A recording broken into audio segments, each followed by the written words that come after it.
তোমাদের গাছের একটা ফুল তুলেছি, এতই তোমার ব্যথা লেগেছি। আচ্ছা ঠিক আছে ঠিক আছে, এই নাও রেখে দাও তোমার ফুল।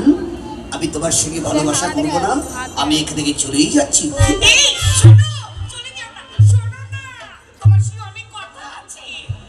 আজ শুনবো না, ওই নদীর ঘাটে দেখা হবে। আমার কথা যেন মনে থাকে, কেমন? আজ আসছি। কত সুন্দর দেখতে ছেলেটাকে, মনে হচ্ছে একদম প্রসঞ্জিৎ। বাবা বলেছে সেনাপতি রক্তবলের সঙ্গে আমাকে বিয়ে দেবে। ওই রক্তবলকে কিছুতে আমি বিয়ে করব না, ওকে আমার একটু পছন্দ নয়।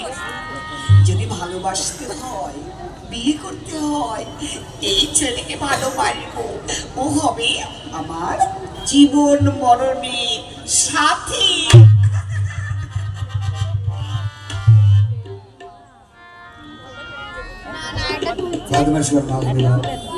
আমাদের পালা শেষ হতে বাকি আছি, আপনারা কমেডিয়ান দেখানো হবে, তারপরে আমাদের পালা আবার শুরু হবে। আর কিছু নয়।